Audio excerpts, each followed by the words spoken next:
But this is, I mean, that was the last fourth term that was said in. Very accurately describes it, too. Okay, so let's, we talked earlier about how we got real concerned and put a bunch of research into this to try to figure out what was going to occur. And so the first thing, we're just going to run down a whole bunch, about 4 pages of bullet points with you, okay? And by the way, we have a white paper. We'll talk about that at the end. For those that really want to know more about this, we have a white paper that describes more scientifically how we come by this and how we do it and everything. But what will stop working in the fourth term? Individualism is out.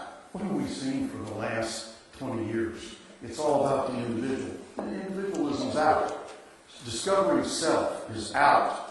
Celebrating differences. We already said millennials want everything to look the same. They all want to wear the same thing. They all want to be the same. There's a movie called White Christmas. It was made in 1947 with Bing Crosby and some other people. They're all out of the army. The war is over. At the end of the show, they get back together in this big barn and they all wear their uniforms again. Because they all want to look the same. They all want to be the same. They all want to stay, they want to keep that team together.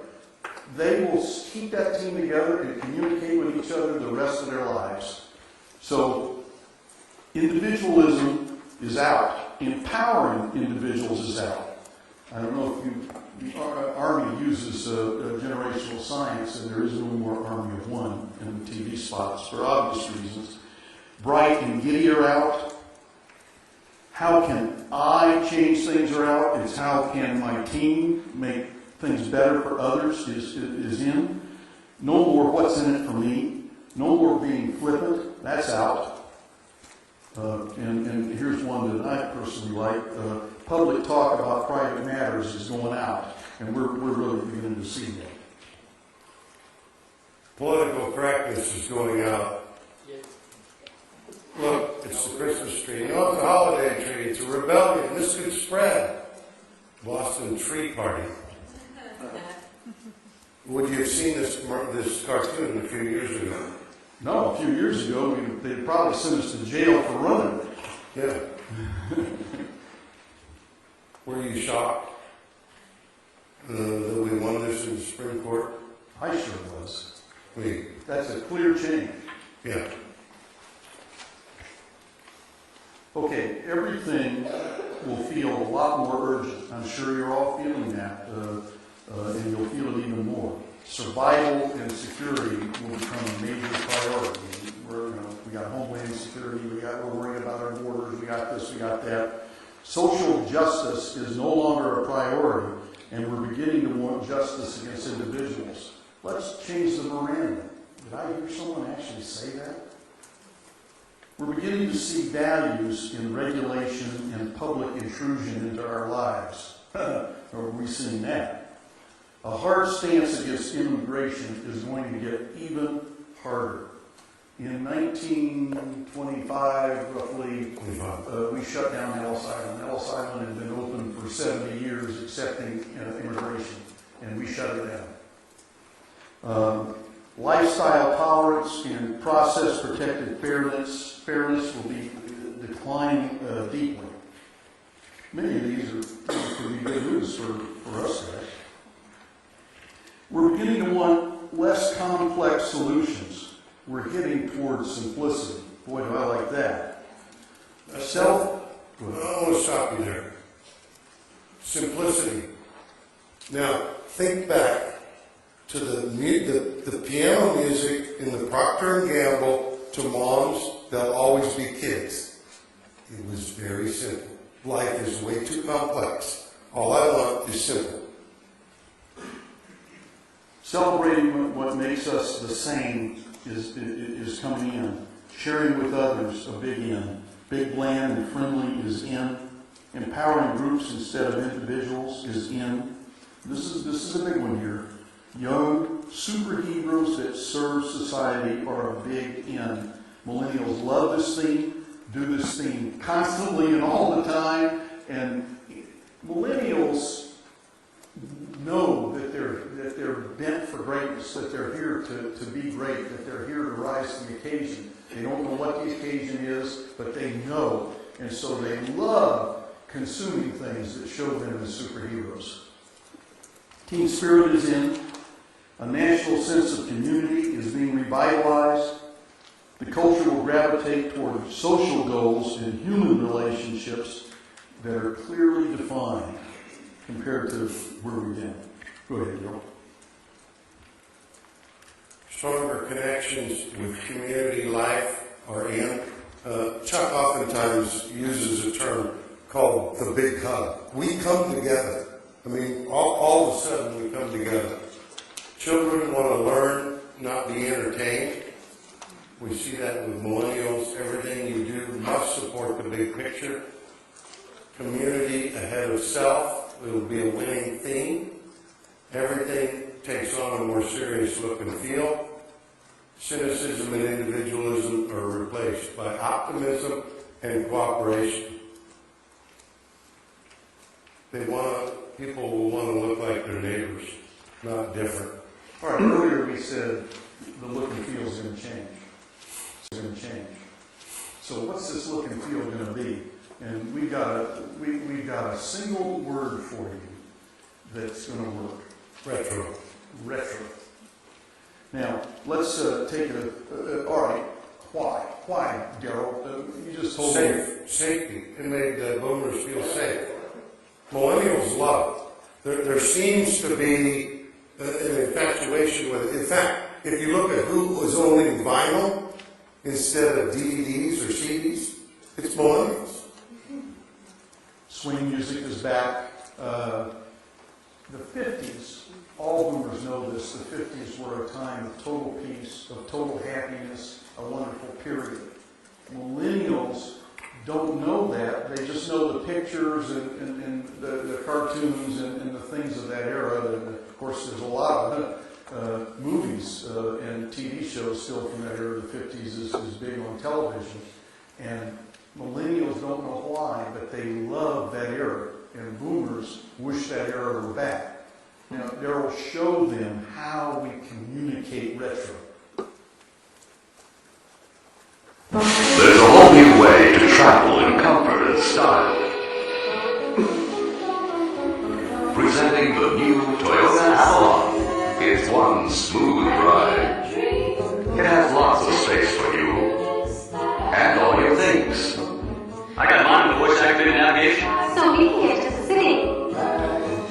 There's no finer way to travel. The new Toyota Avalon. Comfort is back. The actors are millennials.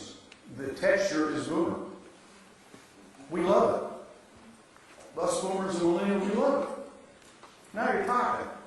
Let's have some more. Here's a song that I have to remember.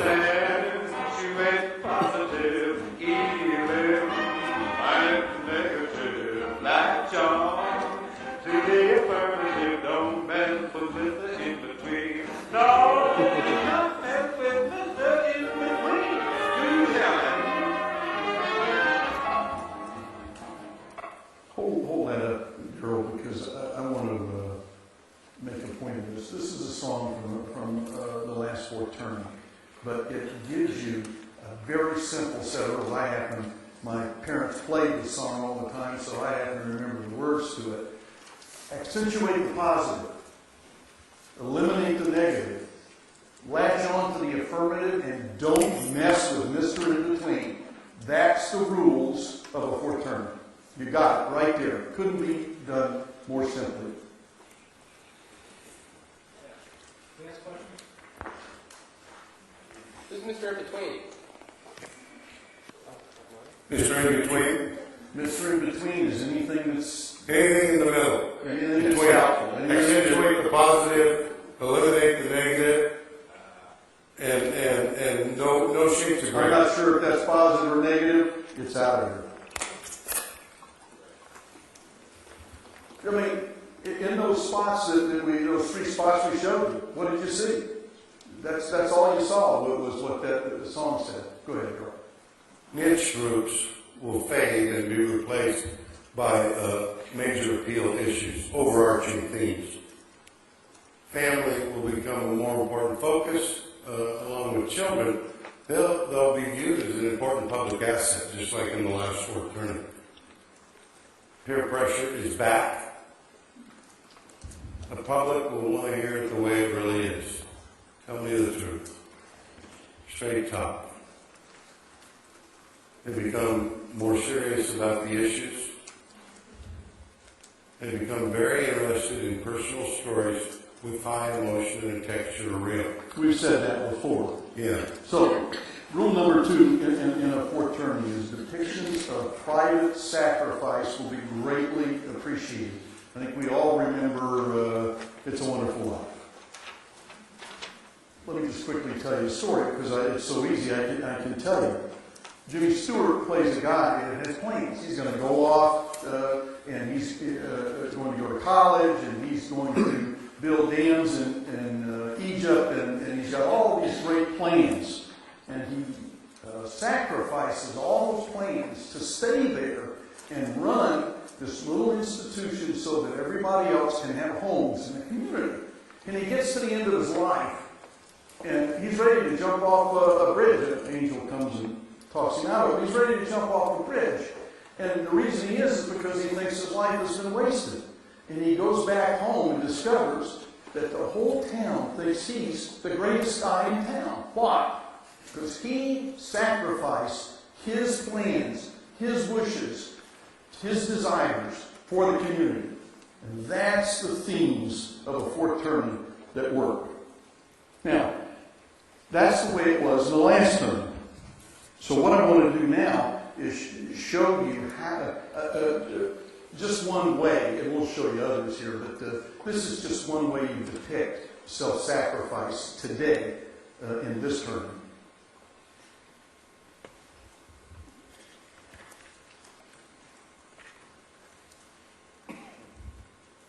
As a boy, I would go with my grandfather to check cattle on the summer range.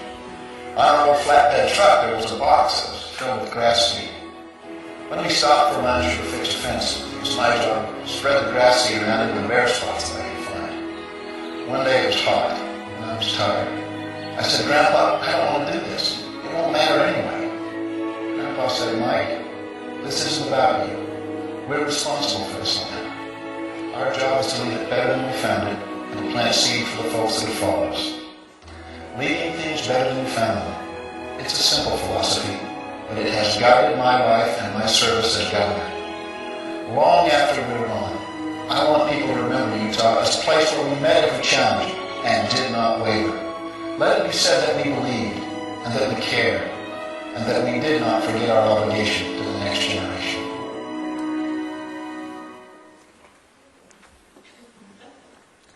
I have had people come up to me and say, you tell us about all these changes, and yeah, it sort of looks like that's what occurred.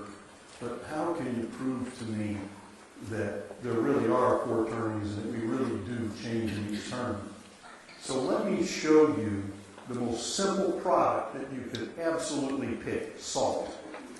And let's take a look at how we sold salt in the first term. Practicality. The GI at work, on the pole. After the war, building our infrastructure. All us boomers remember our dads doing that. Yeah. When it rains, it pours. So he's got his little practical salt shaker in his hand, right there. So in 1953, this is a high, this is a first turning. We want things to be practical. So when it rains, it pours is the way we sell it. How do we sell it in the second turning? Health. In the second turning, we're interested in our health. Now, it's right here. Help keep your family goiter-free. I don't know what that is, but apparently salt does it.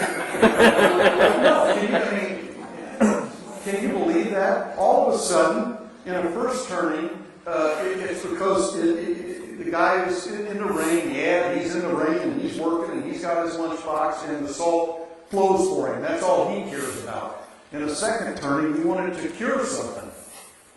What about a third turning? Taste.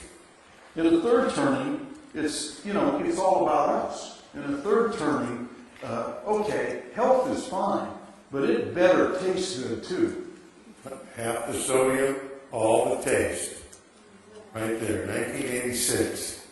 So, here's the biggie. Salt. How do we sell that in a fourth turning? Hold on to your seats.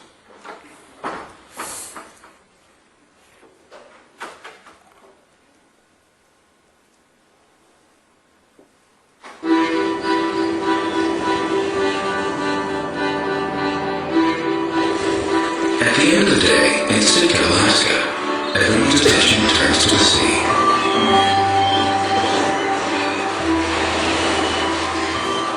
Outboard fishing boats finish the day's work and begin to journey home.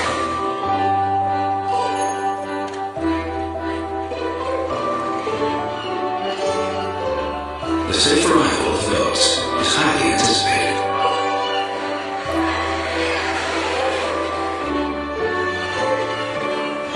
As is the arrival of something else. A shipment of natural sea salt for cargo, essential for preserving cash.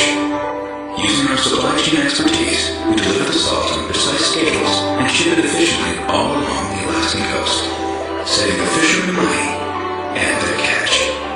This is how Cargill works with customers. In a fourth turning, you help the community. You don't help yourself, you help the community. You don't help the community, we're not buying from you. Salt. That's how you sell it in the fourth turning. And you saw the other three turns, and you know how health conscious we've been in the past. Just go get some salt in here, Gory.